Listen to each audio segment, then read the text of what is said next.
tell him, like, hey, Ben, here's your dad. What? Why are you pouring water over your head? Asked Frog. Jabari, do you know what that means when we see those marks? Someone's talking. Somebody is talking. I was going to pay someone to rake all my leaves for me. Would you like the dog Lucky? Lucky said, Luke. Looks like Lucky, but his name is Luke said Andrew. The clowns like stole the jacket and the money. The clown.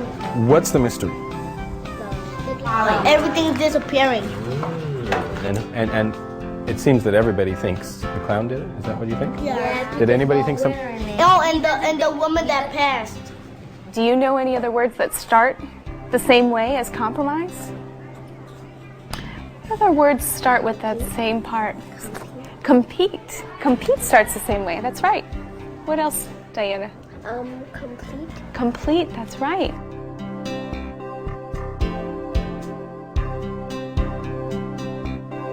You've been watching Guided Reading.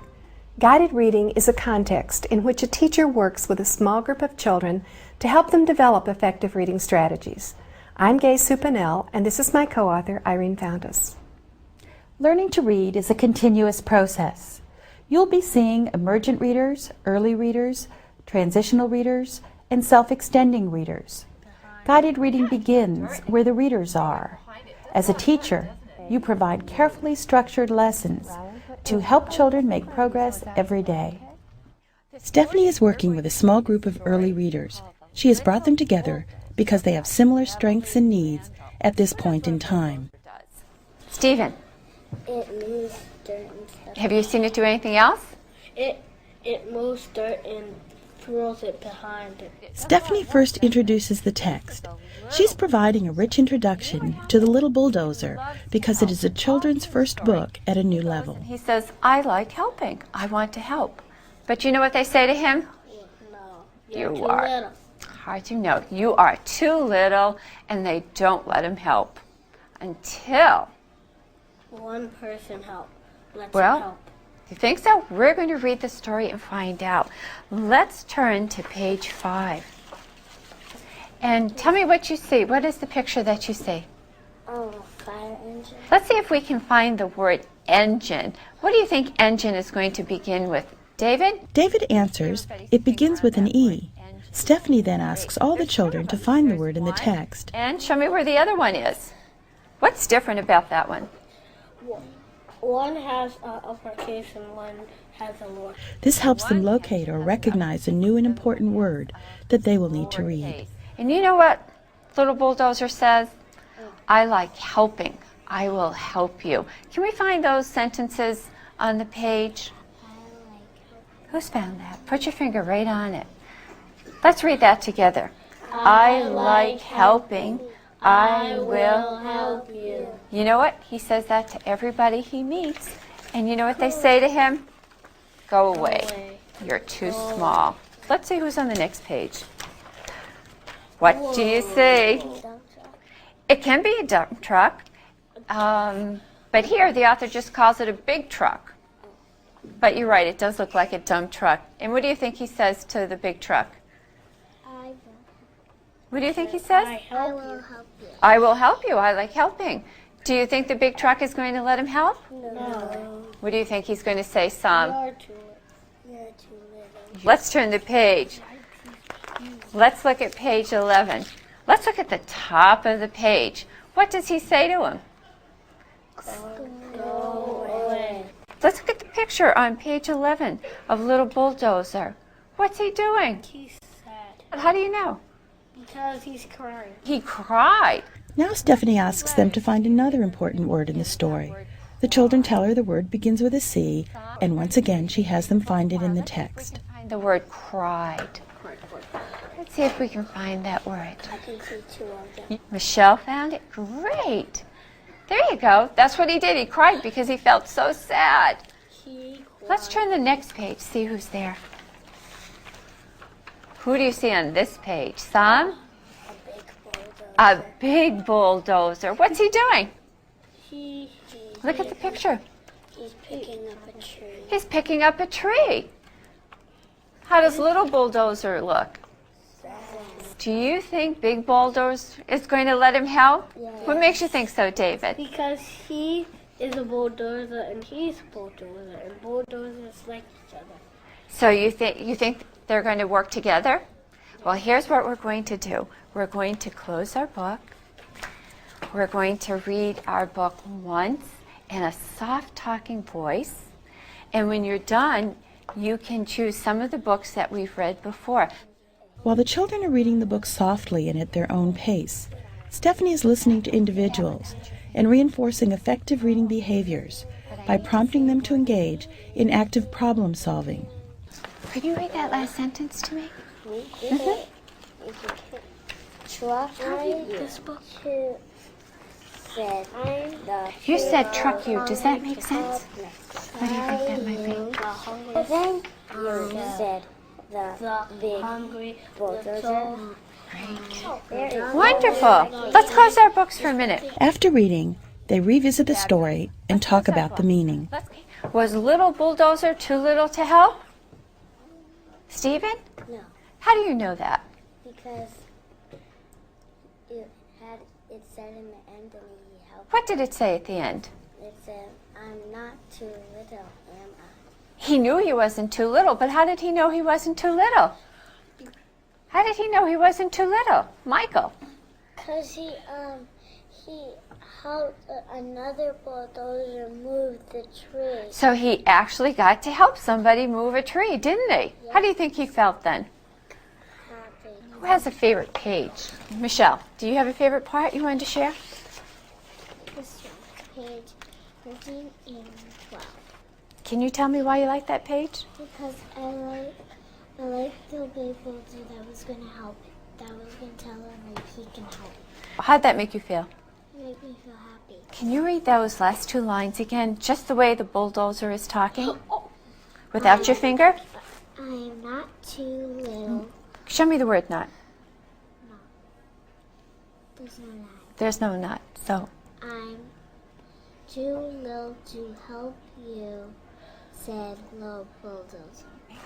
does the little bulldozer think he's still too little to help? Right, and you know what he says? He says, I'm too little to help you, said little bulldozer. Do you think you could read it that way, just the way he's talking? I'm too little to help you, said little bulldozer. She also does some very specific teaching to help them learn better processing strategies. And do you see these marks here? Yeah. Those are called talking marks. Those let us know every time that someone in the book is talking. Do you see this mark right here? That's a comma. And that told me I needed to stop before I went on to the next word. Do you think you could read the sentence the same way? I'm not too little, am I? That will help you with your reading. After teaching for strategies, Stephanie may ask the children to do an activity to extend the meaning of the text. But today she chooses to spend a minute or two What's that word? working with words. Sent. How could you tell that was sent? Because it's just like went. What part is just like went? The E and the N and the T. I'm going to take this away. And who can tell me what word I make now? Dent. Let's see. Sent. Kent. Well, why did you say Kent?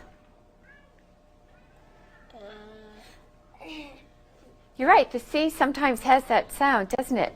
But it happens to be the S sound. Great. All right, now we're going to try something different. Tap. No, take. Well, how do you know? Because the A says it's all me. What if I took the T away and I put make? So we know that if we know one word, we can make a lot of other words. As you've just seen, there are 6 basic components to the guided reading lesson. Each part of the lesson has a particular purpose. Introduce the text by engaging the children and connecting them to the meaning, the language, and the print. Next, the children read the text while you support them. Then, discuss and revisit the text. Using examples from the story, teach for strategies. You may want to extend the text and do some word work as part of your lesson. While the components of the lesson provide a structure that will help you manage the lesson, all parts work together to help students process and comprehend the text. Let's look in on some guided reading lessons. The key to children's access to the book is your introduction. Keep it brief and lively to interest the children and lay the groundwork so that they can process the text well. Gay draws the children's attention to the structure of the text to help children understand how the book works. My dog Willie likes to wake me up in the morning. So we're going to turn the page and see some other things Willie likes to do. Turn the page, and there you see Willie. Oh, Willie, look at Willie's tongue. You touching Willie in the picture? Remember, it's morning, so it's breakfast time. Is Willie eating some breakfast? No, actually, he's looking a spill. Well, that's a good thing to do, isn't it? Someone spills, well, it looks like Willie might have been the one who spilled the milk. And she's just saying that Willie likes to do something you like to do every morning, I bet, and that's Eat breakfast. eat breakfast. Find that word this on this Tony page. makes the connection for the children between this and What word do you know that's like this? Turtle.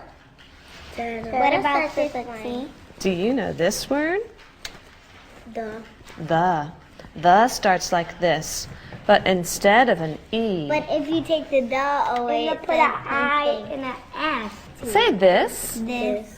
Now there's something different from the this in your book, Calvin. What's different from the this in your book and my word this? Yours is lowercase and ours is capital. We need a capital to make it to look the same. It's a capital T in your book, and on every page, your book is going to start with that word this. But if you take The Three Billy Goats Gruff. Keep it in front of you. Do you know this story? What do you know about it? this was a chair was under here. They didn't want it to cross because he was gonna eat them up. You right. Notice how Kate draws on children's previous literary knowledge to introduce the story. They were crossing a bridge. That's right. And there's the little Billy Goat. I had to do this and then I earned the money. And so you have to, and you earn the money to save up to buy something. So Luke wants to buy a pair of inline skates, and he has to save the money just like you, Franchise, to buy them. So he has to first think of a way to earn the money. So let's take a look. Turn to page 2. Jennifer also builds on the children's prior knowledge by leaving room for them to bring their own experiences to bear on the story. And his friend Andrew has on those inline skates that Luke wants to save up to buy. Okay. And look over here. Do you see in the back here? That's their neighbor, Mr. Gray. Mr. Gray lives next door, and he overheard their conversation, was thinking that, why doesn't he have his own pair of skates? And he's saying that he needs to save up some money to buy some more. Okay, so that's what he's saying. And guess what? If you turn to the next page, what do you think, Javier? I think Luke is gonna break all these leaves up and then the old Mr. Gray's gonna give him some money. That's exactly what happens. Mr. Gray says that he was going to pay someone to rake his leaves and asked if Luke would like the job. And Luke says yes, but look at all those leaves. He's going to need some help. Guess who's going to help him? His friend with the skates, maybe. Jennifer alerts the children that there's some unusual language. Something tricky in this book. Okay? Here they are playing in the pileways, and instead of saying he jumped in, the way that they write it is, look at the bottom here, it says, in he jumped. Can you say that? In he jumped? Okay? So instead of saying he jumped in the book, they say in he jumped. Okay? Who can tell Samantha about Cam Jansen? She's a detective. She's a detective. And she has a mouth. Oh, she is a little like Nate the Great. In what way is she like Nate the Great? A detective. And what do detectives do usually? She has to solve a mystery. And Cam Jansen has a mental camera. Ah, what do you mean by a mental camera? She can remember things by saying click. Like, no, she can remember a picture. She can remember, like, if she's right in your face, she can say click and remember a picture of you, like, in 10 hours. So she has what they call a photographic memory. When she says click, it's like she's taking a picture of whatever's in front of her, and she can always remember it exactly, right? Aldo Peanut Butter by Joanna Hurwitz. Do you know any other books by this author? Abby? Aldo ice cream. Aldo ice cream, that's right. And this book also has Aldo as the main character. In her introduction, Kristen helps the readers connect their previous reading experience with the book they are about to read. She also makes the language more available to them as she explains the expression, going to the dogs. And read the question that's underneath the author's name.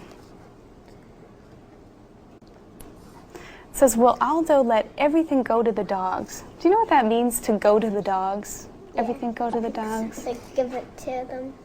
That's a good guess, because it does look like the dogs have things. But that's actually an expression that means everything falls apart. Everything gets all mixed up and gets ruined. Doesn't it look These second grade children are reading a longer text, a chapter book. Kristen establishes the plot of the story and then briefly helps them think about the critical information in the first 2 chapters. And the first chapter is called What's in a Name? And that chapter title is going to give us a clue about what this chapter is going to be about. This chapter starts on Aldo's 11th birthday. And do you remember how much he loves dogs? Yeah. Well, he decides that he's going to treat himself to something special because it's his birthday. So he gets a puppy from a neighbor. Well, he doesn't know this, but 4 other people have also given him a puppy as a surprise. His parents, his sister Elaine, his sister Karen, and his best friend, Dee Dee. So there are 5 dogs in his household. So his parents decide that that's too many dogs to take care of, and they ask him to pick 2. So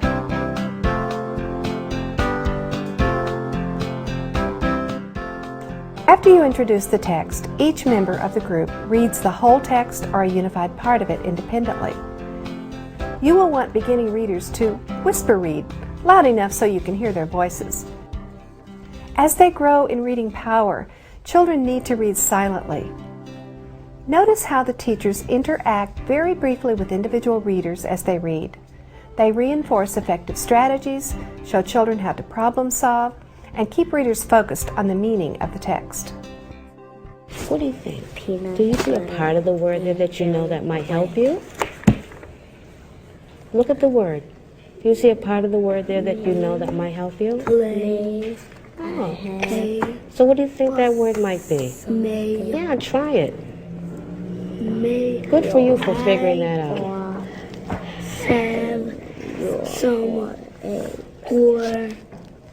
Doesn't sound right, does it? Why don't you try that again? May I have is for Let's match it. One word with each point. This ice cream. Do you see a part in there that you know? Okay. Check the picture. Mom said Dad is coming home today. Look at that. Mom and I like the way you fixed that. Dad. What would make sense? Go from back. I eat him.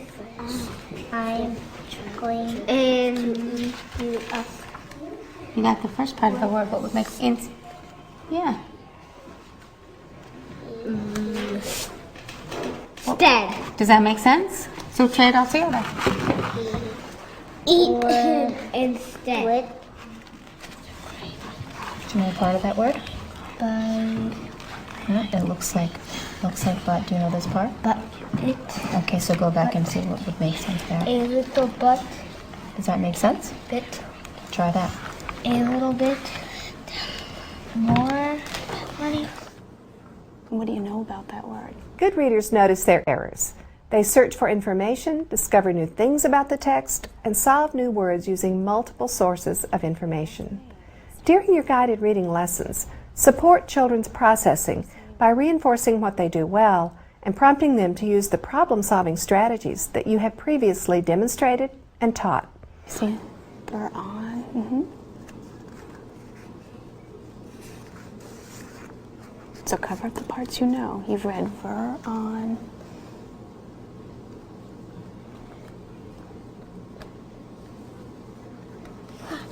Good job, Veronica. Your specific language helps children use reading strategies for themselves.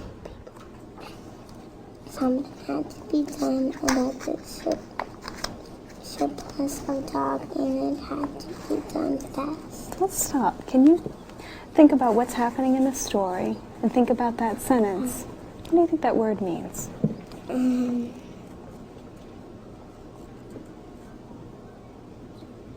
That they had too much dogs. So surplus means too much, or it could mean extra.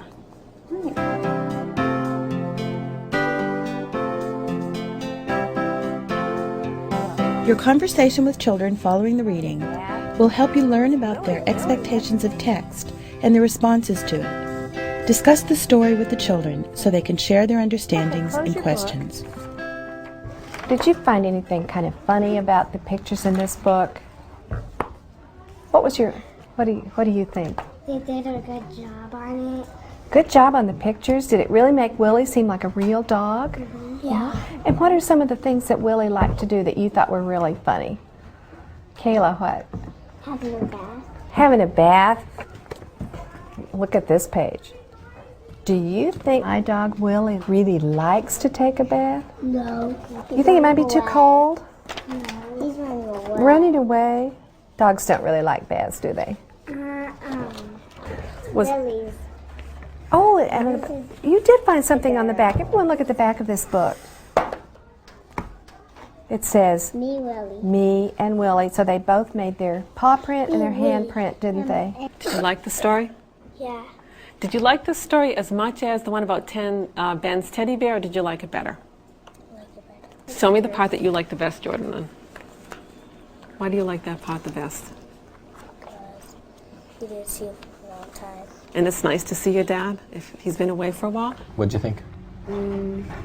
That banging his head thinking of a story would not make him feel better. No? But I'm putting water over his head. what about it? Or How come he didn't think of a story? because he was doing a lot of things crazy. Yeah. A lot of crazy stuff. And did you think pouring water over his head would help him think of a story? No. How about bang his head against the wall? No. How about A book and read him a story. that would have been a good idea. Were there some similarities between this Aldo book and the last Aldo book that we read? When children finish reading, you will want to engage them in a meaningful discussion. Invite their genuine response so they will learn that the purpose of reading is the enjoyment and meaning gained. That's right. So Elaine and Karen are still living at home. They haven't grown up and left the house, yeah? And how about his parents? Still there. Still there. Any other similarities? Diane?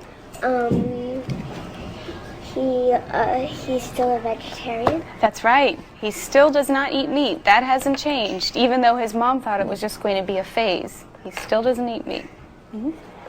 His best friend is still Dee Dee. That's right. So Dee Dee's going to be part of this book. Yeah. And has the setting changed? Have they moved to a new house? Do you have any evidence of that? No, we don't. So far, we don't know that they've moved. Okay. So Aldo is a little bit older in this book. Do you remember how old he was in the last book? He was like 8. Yeah, he was 8 or 9, and now he's 11. So time has passed between the last book and now. Right? He has a problem. Yeah, in both books, Aldo has a problem. Have we figured out? Before children begin to read the text, they are already thinking about the meaning from your introduction. In guided reading, it's important to keep the children engaged with the meaning as they read and afterwards as they reflect on the reading and gain more from it. Do you think, make a prediction, do you think it's going to be easy for him or hard? Very hard. Hard. What tells you that? Because they're still puppets. It's not like they're grown-up dogs. And they don't have, and they learn already what not to do and what to do. And stuff. Yeah. Well? That just might be a little problem. Okay. And what tells you that might be a little problem? Because we sort of just started the book. So maybe there's a big problem that we haven't been introduced to yet. So think back to Aldo Ice Cream. Was there a big problem in that book and then some small problems? Yeah, so this might be the same kind of thing. Following the discussion of the text, you may want to provide some specific teaching based on your observation of the readers. The teaching helps them learn something about problem solving that they will be able to apply not only to this text, but also to other texts they read. This is called Teaching for Processing Strategies. Every page of this book told you something my dog Willie likes to do. Did you find something in this book my dog Willie loves to do? What was it? He likes to kiss people. He looks like he's kissing that little baby, doesn't he? What's he doing there, Kayla? He could be licking in. Make new friends. And my dog Willie loves to make new friends. Find the word loves on that page. That's a good word, isn't it? Ryan, find the word loves. What would you expect to see at the beginning of loves? L? Is that word loves? You think my dog Willie loves to make new friends? Yeah, look how he's licking that little baby. Yeah. Turn back to where my dog Willie is waking the little girl up in the morning. Okay, quick, I want you to find the word likes on that page. Good. Turn the page and find likes again, really quick. Good.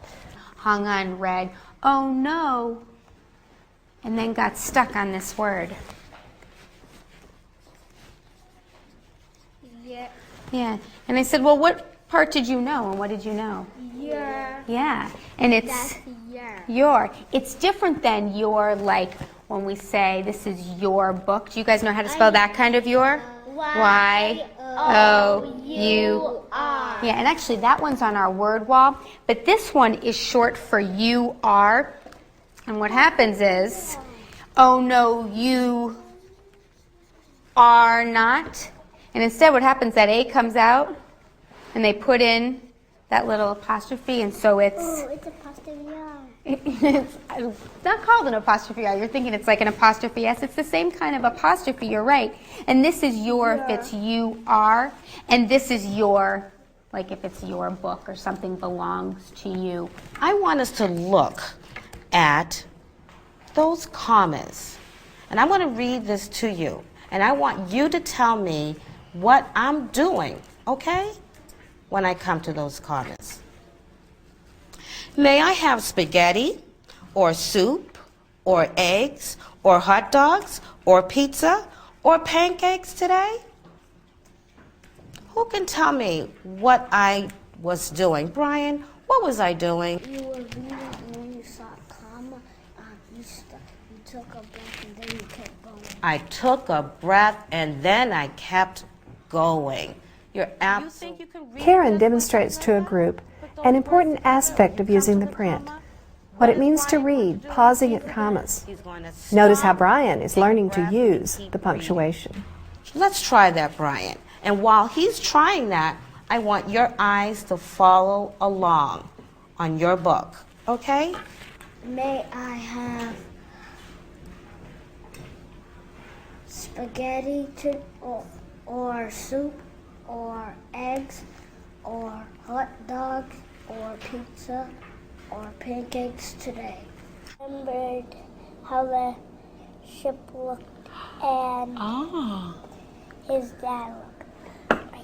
Tarek, that's very interesting. So Ben probably has seen the ship before, the blue water, and he remembered all the details. And that's something we have to think about when we're drawing our own pictures for our stories, of remembering details. Nicely, that's great. Nicely done.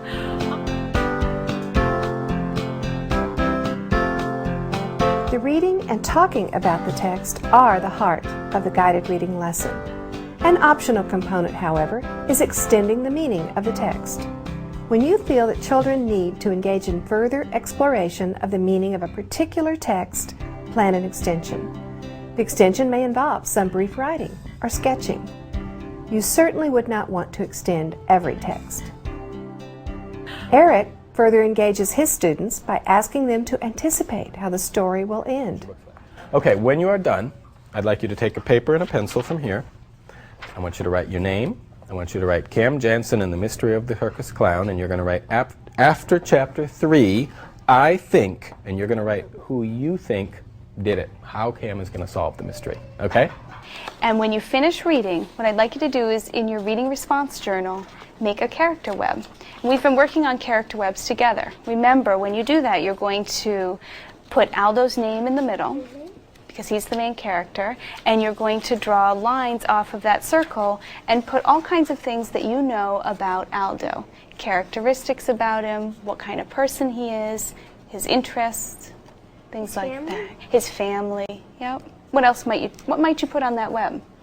Thinking back to what you know about Aldo. Aldo loves dogs. Like he loves dogs. He loves animals. He's certainly an animal lover. How about one more suggestion? He's a vegetarian. That's right. In this example, Kristen felt the readers would benefit from noticing more specific details about the characters in the story. So she has asked them to make a character web.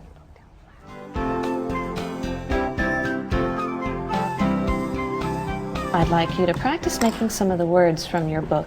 I'd like you to make the word he.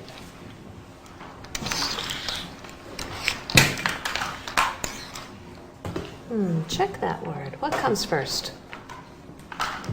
You were checking. Nice job. Now I'm going to ask you to make a different word. Make the word is. Good work. You did that nice and fast.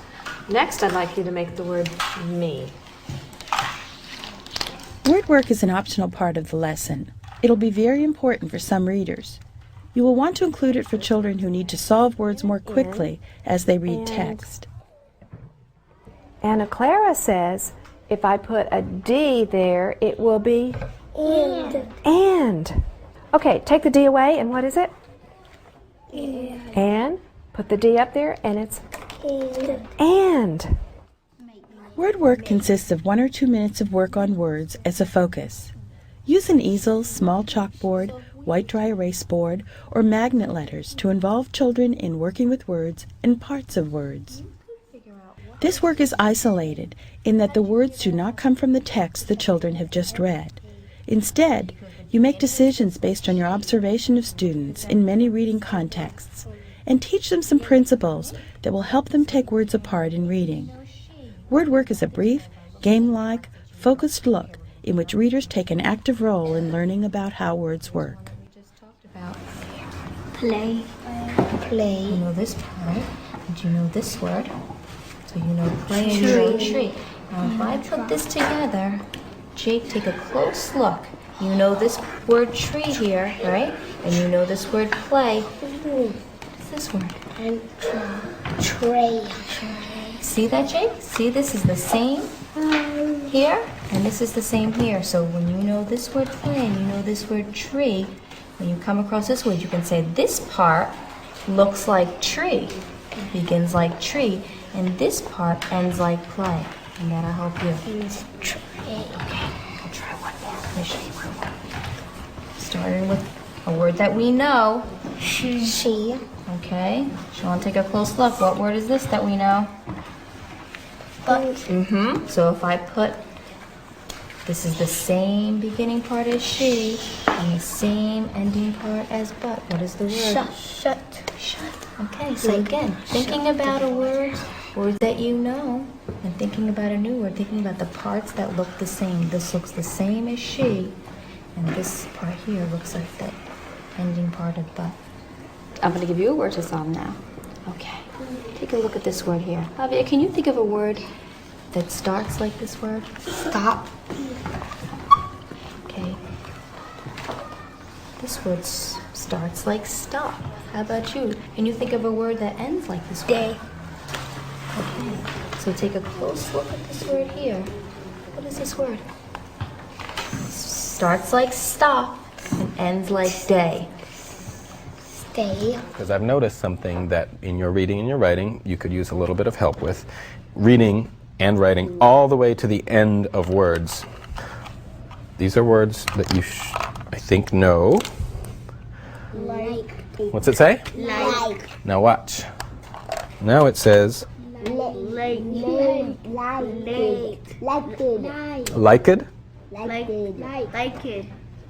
So I would say like this. You would say I liked it. Does that sound right? Liked it. What? Liked it. Liked. I liked it. Not even liked it. I liked it. Why does it sound like a T? It just sounds like a T sometimes. Sometimes ED sounds like a T. What's it say? Top. What's it say, everybody? Talk. Talk. And now it says, Talk. very good, talked. Play. What's that say? Play. And if I put ed, it says Played. played. Sometimes ed just goes d, played. And sometimes it goes t. And sometimes, like you said, liked. There you go, thank you. Paint. So if we write